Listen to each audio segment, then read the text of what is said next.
Hello again from Houston. I'm Jana Rodriguez, broadcasting live at the Easter Seals of Greater Houston main office with BridgingApps. Thank you to SeniorNet for promoting us and joining us in our event. We are in hurricane season right now, and we are speaking about some apps and technology that can help us during natural disasters, such as hurricanes and other events. Now, if you've joined us earlier today, I apologize. We had a little bit of a sound issue. I think we should be corrected now. Please go ahead and give a comment if you're having any issues with this broadcast, whether it be hearing or seeing the feed. Let us know so we can make an adjustment. And if you'd participated last week with our subject being what to do during a storm or a natural disaster, here in Houston, we did experience some wacky weather that caused us to lose our internet connection. So hopefully we don't have any issues like that today, though it was appropriate last week. Today our focus is what apps and technology can help after a natural disaster, such as a storm, a hurricane, or maybe a flood, as we here in Houston experienced last hurricane season. First, fingers crossed everyone that we don't need any of these tips today. It really helps to be prepared, and that is our main goal here, is to just get the information out and get the resources out to everyone. So some of the apps I will be speaking about today have been mentioned before in previous episodes, though they have many uses, so we will speak about a few of them again today. Again, the focus today is what to do after a storm, and I'm going to start off with the American Red Cross Emergency App. This has been in many of the previous videos. We've got it right here. It's the exclamation mark. I'm going to switch my screen here. Oh, wrong screen. Here we go. Great. On the upper right-hand corner, there's a white square with a red exclamation mark that says emergency under it. This is the American Red Cross Emergency App. We'll have a link to this in the comments. Give this a tap. Scroll back a couple screens here. All right, this is the first screen. I am in the Prepare section, which you can see at the bottom of the screen. There's a check mark that says Prepare. For example's sake, I'm going to give hurricane a tap. Here we go. Now, the reason we mention this app in most episodes is because there are so many uses that we have found in here. And as you see, there's 4 red circles with a couple of sections. Being today's subject is what to do after a storm or a natural disaster, I'm going to give that a tap. Here's after. Great. Now, what I'm using here, this is the iPhone.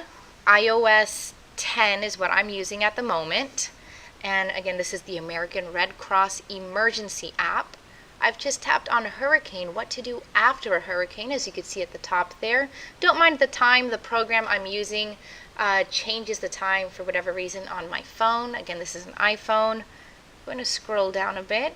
We can see here are some tips, including number 4, you can see, for example, says avoid drinking water or preparing food with tap water until you're sure it's not contaminated. I'm going to scroll down a little bit more. Here's some other tips. For example, use your phone only for emergency calls. Stay alert for extended rainfall and subsequent flooding. If anyone who has gone through a storm before, personally I'm from Florida, SeniorNet, I know we've got some Floridians here watching the feed, thank you so much. I think we may be familiar with the eye of the storm if you're going through a hurricane and how dangerous that could be. It may seem that things are over, but they are not, so definitely keep an eye on that kind of a thing. Make sure that you're not experiencing the eye of the hurricane and that it may be actually over. And apps, again, can help you with tracking this sort of issue. Now, I'm going to switch my screen here again. Exit that. Now, American Red Cross has several apps. Emergency is the one in the upper right corner. That is one of our favorites in this situation. So I'm going to switch now to a different app. I've got several on here that we've talked about before. A couple we'll be mentioning today as well. Let's see here. In the third column, the third one down, there's a gray app that says FEMA. I'm giving this a tap. We've launched here. I'm on the main screen. Let me close this. Now, 1, 2, 3, 4 colored options up here. I'm going to give a tap to the darker blue, third item down, disaster resources. Give this a tap. Here are some items that we found useful after a storm or a natural disaster. Here we can find some resources such as shelters, how to apply for assistance online, how to check your application status, how to call FEMA, and how to talk to someone in person. If you are now experienced after you're in the situation where a storm has passed, a natural disaster is now over, and you're wondering, well, what do I do next? FEMA might be one of the things you need to act on if your home may have suffered some damage. This is definitely an app that we have found helpful in starting your recovery process. So again, this is the FEMA, F-E-M-A, the FEMA app. I'm on an iPhone using iOS 10. The FEMA app is available on multiple platforms. Going to exit this and move back to my phone screen. Here we go. The next app I'm going to speak about today is the Waze app. We've spoken about Waze before, and I'm going to use this app as an opportunity to go over the download process, or the ability here of what you can download. Scrolling a little bit back. Here I'm going to my app store. I'm on an iPhone. Give this a tap. At the bottom right is a little magnifying glass. It says search. I've already given that a tap, and you can see up top I've typed in Waze. Going to tap on my result here. Here's all the information about the app. All of the apps that we've spoken about, that we'll be speaking about today, are in the Apple Store, the Apple App Store, as well as the Google Play Store if you're not using an Apple device. You can see on here, if I scroll down, there's some comments, some information. Keep going down. At the bottom is the information section, where we can take a look and see what do I need in order to download this app. Is it available on my device? So 1, 2, 3, 4 down is the compatibility section. It says works on this iPhone. If you're in the App Store, you will get a notification in this section that says this iPhone is not eligible should you need to update your phone. I'm going to tap this, and we can see the compatibility for this version of the app is requiring iOS 9.0 or later.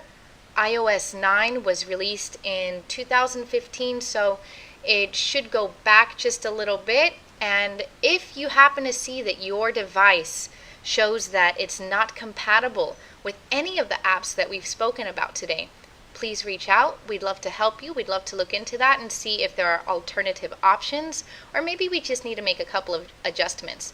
But if you find you're unable to download any of the apps we've spoken about, let us know. Great. I'm going to move back down here to my screen. This is the Apple App Store. I've done a search on Waze, W-A-Z-E. There it's spelled. And I've scrolled down to see all the details of this app to check the compatibility. I'm going to exit the App Store. Going back to my last screen. Here we go. Now I'm going to open the Waze app, which is W-A-Z. A little hard to see on this screen because of my background. It is the light blue icon kind of at the bottom of my cluster here with a white ghost looking car. That's how I could best describe that. Here's Waze. I think it kind of looks like a chat bubble or a ghost maybe. Here we go. So I am in Houston, Texas, where the traffic is ever thriving. The reason I'm bringing up this app as being useful post a natural disaster is this is updated with Google Maps and by other users. So if I'm driving and I realize there's a street closure, there's high water, there are power lines down, Maybe there's debris in the road. It's something I can add an alert to so other drivers know that there's issues going on. We can see all over the map here, there's little bubbles and dots, icons. I'm going to tap on one of these, for example. There's a pothole on the road, 0.1 miles away from where I'm currently at. This becomes useful post a storm if you are trying to get around to different resources, for example.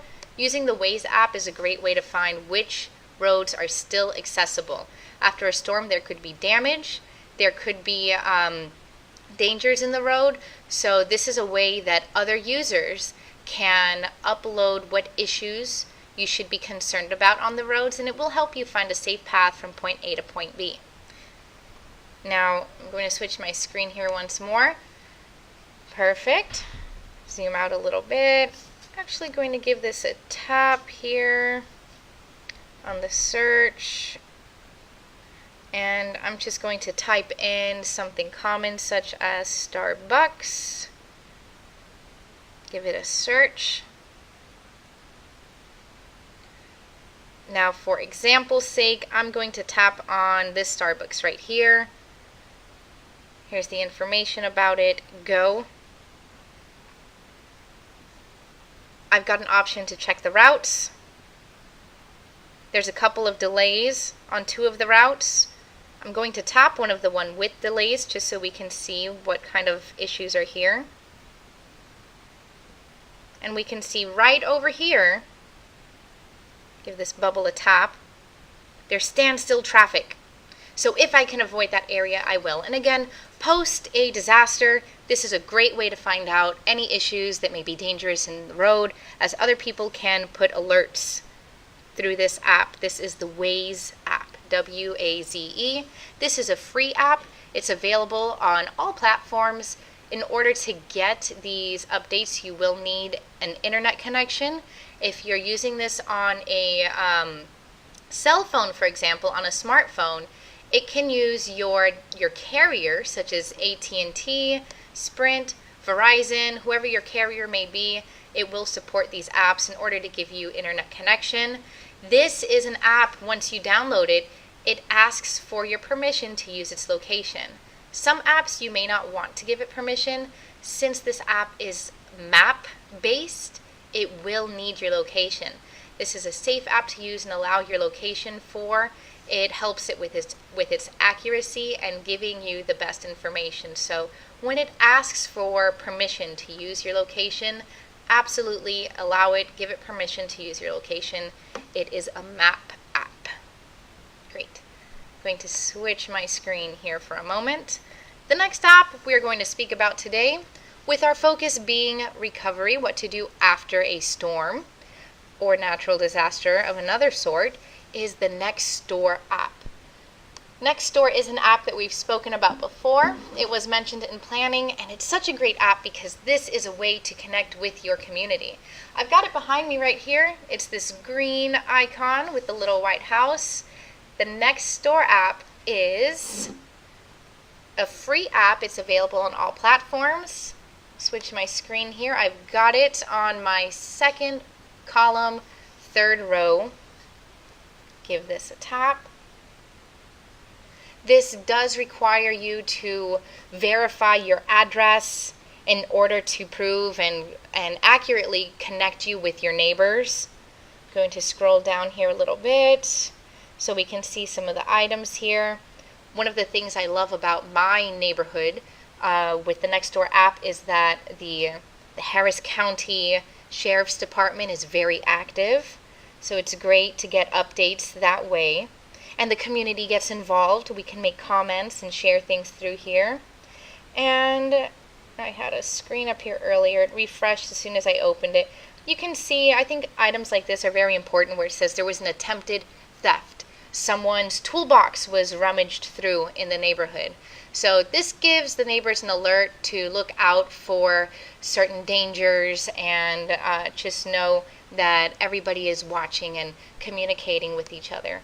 Where this is also very useful in a storm, post and pre, is should you find that you yourself or someone that you love in your household has a disability, you may need to call on your neighbors for assistance in an emergency. This is also a great way for the community to come together and learn that there may be someone who is senior and needs a little bit more assistance. If a household in your neighborhood has someone with a disability that may need a little bit more assistance, make a community plan.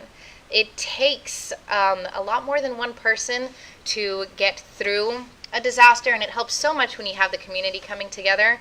I know in my neighborhood we've made emergency plans to check and make sure who's staying behind in an evacuation situation. Should anyone stay? For what reason? Does someone need help getting out? Does a household not have internet? Are they going to need updates if their cable goes out, if power goes out? How are we staying connected? The Nextdoor app is a great way to meet your neighbors, connect with your neighbors, and make a neighborhood plan for a disaster.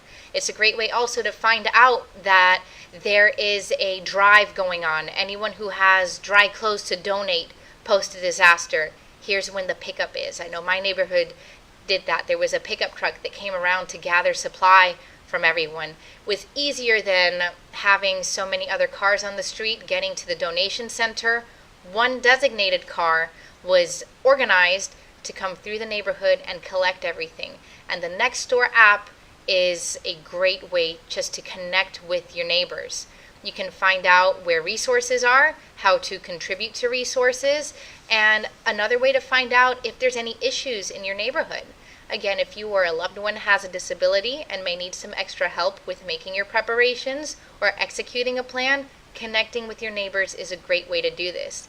If you're able to help someone in your neighborhood who may need extra assistance, this is a great way to find out who may need help. So again, this is the Nextdoor app. Switch my screen here. It's the green house, or the green square, with the white house next door. It's a free app to sign up for. We can see someone's dog got lost here. This is how a neighborhood can communicate. And to sign up, it will ask you to verify your address to make sure that you are indeed a member of that community. And with that, there's peace of mind that you are connecting with other true members of that community. And this is a great way before and after to recover from a storm. Now, let me switch my screen here once more. Great. So now I'm going to mention another app that we found pretty useful. Seems like it's not on my screen right here at the moment, but something else that we have found is post a disaster, you may have documents that you need to keep track of, very important documents, especially if you yourself or one of your loved ones has a disability and maybe has some medical needs. If you're looking for some resources, or you just need to have your medical history, for example, you may be using an app that records that. You may have paper documentation that you need to keep track of. If the weather's not so great, paper may not be the best way to carry records. So the next app I'm going to recommend, give me a moment as I move it over to my screen here. Again, I am using an iPhone. I am on iOS 10 myself. Just a very important a general tech tip. If you are updating your software on your mobile device, have a backup. Always have a backup before you update. This is my reason why I have not updated yet. I need to back up my phone. I need to make some more space on here. Now, I'm going to switch my screen. I've added the Genius Scan app. It's the orange app at the bottom of my cluster here. Give this a tap. And I'm going to, let me see, I've got a document here I'm going to use as an example. Okay, so I've got a flyer here I'm going to use as an example. Bring this down on my screen. Great, switch back. Genius Scan. At the bottom here, left corner, there's a kind of an oval shape with a camera. Give this a tap. Here is my document, my hair scrunchie. Because I've got a dark or a solid colored background, this is a Genius app. It is trying to find the document there for me. This paper's a little bit deformed as it's been sitting in a funny place here. Let's see if it'll capture it on its own. So what I'm doing is I'm just holding the device over a document I would like to have a digital PDF of. Let's see if I can find a more flat paper here. This one isn't capturing so well. This one's much better. Okay, give this another try. And it's smaller too. Here's my hair scrunchie. Okay, if I hold this over here and stay nice and still. It's hard to stay nice and still when you're on a live feed. There we go. So it's captured that flyer for me, and it's now saved as a PDF. I can give it a name up here. Again, if you have medical documentations, a DD-214 if you're a veteran and may qualify for certain things, having paper documents during a storm may not be the best option. Scanning and making PDFs of important paper documents would be a good alternative.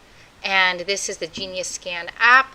I'm going to call this Freedom from Smoking app flyer. Just a quick moment on that. Any Houstonians out here living in multi-dwelling units? Quitting smoking is on your list of things to do. Reach out. We've got some help for that. Now, I'm going to switch my screen here. Again, this was the Genius Scan app. It's the orange square at the bottom of my cluster here. This app is great for scanning important documents that may be a little bit more fragile, especially if the weather is not so great outside. If you have important documents such as medical records and whatnot, this is a great option to capture a PDF. That PDF can be used for sending in an email, sending in a text, and just keeping a digital record of some important things. Excuse me there, we had a phone call. Now, this is also useful for receipts. I myself use the Genius Scan app very much for receipts and just keeping track of documents. If I have a paper document that I may have signed, knowing myself and the dangers of the elements, such as my coffee cup that has taken away so many paper documents from me as I've accidentally spilled them. Having a digital copy is just peace of mind, knowing that even if I damage physical papers that are important, I have a digital copy.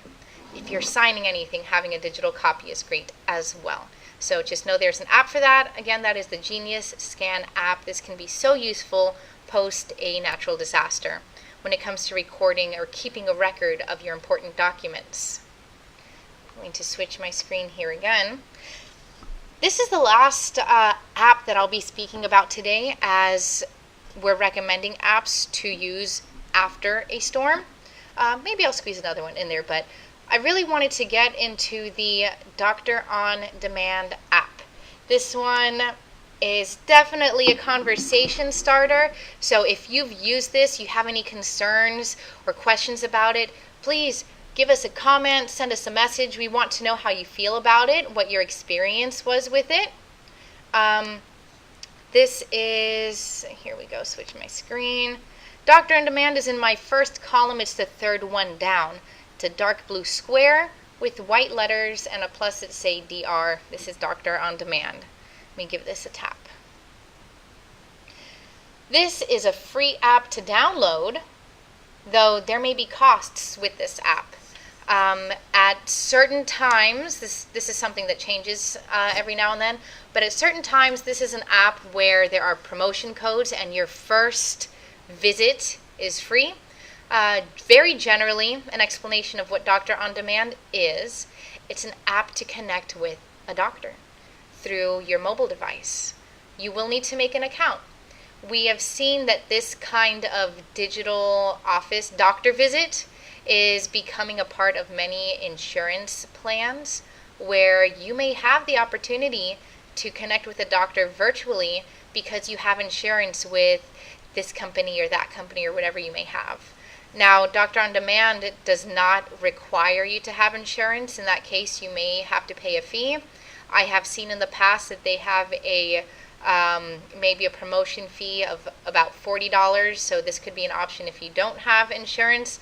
Again, this changes. This is something to research before you use it. We are sharing this as an option because for anyone who is recovering from a storm, your ability to get to a doctor may have changed. For anyone who may have a disability, it may be even harder to get to the doctor after a storm. With here in Houston, we have the Metro Lift to help people with disabilities get around town. And if service goes down and you need to get to the doctor, this could be a way to connect to your doctor. Reasons may be that you need a refill on a prescription, for example, or something that you have experienced before. This is not a solution or an option if you are experiencing trauma, but this is a way to connect to a real doctor and consult them on an issue you're having. So again, this is a real doctor that you'll be connecting with, and they will advise you if you need to see somebody in person. But through communicating with a doctor, they may advise you that they can help you digitally through a FaceTime sort of environment where they can recommend some treatment or maybe prescribe you something that you may need to help you. And again, we find this useful after a disaster, as it may be more difficult to get physically to a doctor's office. So if there are limited resources, such as MetroLift shutting down, for example, that's what we have here in Houston, or if your car may have flooded, we experienced a lot of that last year here in Houston. This is an option, just one option that may help you connect with a doctor should you need one, whether it be a connection for something you regularly have, or maybe you need a refill on a prescription. Maybe one of your prescriptions didn't make it with you and you need to refill something. This is a way to connect to a real doctor. And I mentioned earlier that it's a FaceTime kind of a situation. Quick little background about myself. I am a former Apple employee, and so much of my heart belongs to Apple, but I am not an Apple only person. I love using other products as well, and all of these apps are available on different platforms. Now, FaceTime is the common Apple term for video chatting, video conferencing. If you have a device, such as now I'm using a computer with a camera, maybe you have a smartphone that itself has a camera. This one has two. This is the iPhone. Several other devices. Maybe it doesn't even have to be a cell phone. It could be a tablet that you have that has video capabilities. So FaceTime is the Apple term for having a video chat with someone. You may use a different term for that, but generally it is a FaceTime video connection. We're using a device to see each other digitally. Now, that was mentioned because Doctor on Demand is a way to connect with a real doctor in a digital environment. Where this may be useful is if you or a loved one has a disability, maybe services have shut down, maybe your car is flooded and you cannot get to a doctor but you need one for a non-trauma situation. Your medications didn't make it, maybe something happened to them, you need a refill on something, you need to connect to a doctor for whatever reason. This is an option. I'm going to switch my screen to show that once more. It is my first column, third icon down, dark blue, Doctor on Demand. This is a free app to download, though you will have to sign up and costs may be involved. If you do not have insurance, I have seen in the past with promotion codes, it costing as little as $40 per visit. Again, this is a digital visit with a real doctor, where similar to this, it's camera, I can see the doctor can see me, and we'll have a consultation there. Maybe I'm feeling something, an allergy situation that I felt before, and I know that my eyes are getting puffy, and I need some advice, I need a prescription, or previously, personally, my grandfather, who I'm caretaker for, he had a shingles outbreak. I was able to connect with my grandfather just turned 89, had a birthday. This happened last year, where his mobility isn't so great, and getting to the doctor was very difficult, especially when he was not feeling well. So being able to connect with Doctor on Demand, we did a video chat with a real doctor. I got to move my camera around to show the symptoms that my grandfather had, and the doctor confirmed that really looks like shingles. All of his symptoms seems like shingles. She wrote a prescription for us. I was able to pick it up, and he was treated, and we did not have to take that trip into the doctor. With my grandfather's mobility, every single step counts. So it was great not having to go into the office for that. Again, this app is definitely a conversation starter. If you've never heard of it, please ask those around you if they have. It's a great subject to speak about. Is this something that you're comfortable with? Do you have concerns about it? Let us know. We really want to hear about it. Now, with all of these apps that I've spoken about, the most important thing I need to mention is there's an app for that. And these are things that come and go. Some apps will be here today and they won't be here tomorrow. So, BridgingApps.org. Use our app search tool. Look at our lists, frequent it, especially right now that we have a certain reason and a certain topic to look for. Are you looking for apps that can help with a disaster? Check out our website, go through there and see what's available. I'm only able to speak about a couple of apps because if I tried to go over all of them, we would be here forever. So check out our app lists, our app search tool, bridgingapps.org. There is not one app that serves all of your needs. And my favorite app for tracking weather, for example, may not be yours. And that's so fine. That's totally okay. This is a great way to explore. Let us know. I'd love to know, what is your favorite app for tracking the weather? I have to say that my personal favorite for tracking the weather is the Dark Sky app. It's right above the orange icon at the top there. I'll give this a tap. I like this one because I just like the layout of it, and I like how it shows almost real time everything. So this just happens to be my favorite weather app. That doesn't mean it's the best. It's the best for me though. Knowing that there's so many apps, please connect with us. Let us know what your favorite is. Check out the resources that we have and see what all of your options are. All of the apps I've spoken about today they're all available on multiple platforms. I've done a quick demonstration on how to check what your compatibility may be on an iPhone. It is a similar search when you're not using an iPhone.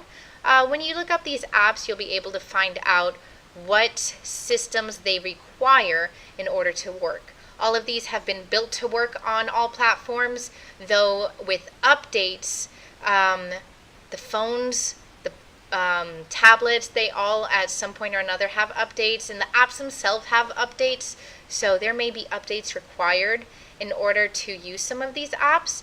If you find that you're not able to download something, please reach out, let us know. We'd love to help you find a way to get access to these apps. And just send us a message here or in the comments. I'd also like to invite everyone, if you're not doing anything this time next Friday, we are having a bonus class on some more disaster preparedness apps, and we're looking for some feedback. Again, send us a message. Send us some messages, put some comments in here. Let us know if there's an app we did not cover that you'd like to speak about.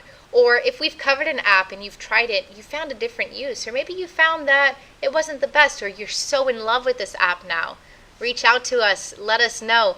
The reason we're on Facebook Live is because we want to interact with you. We are available to interact with you. If you're here physically in Houston, connect with us. If you are not, this is such a great way to connect with us. Everyone out in Florida and with SeniorNet, thank you so much for connecting. Thank you for participating. Join us again next Friday for our bonus class. Let us know if there's something you'd like us to talk about. See you next time. Stay safe, everyone. Bye.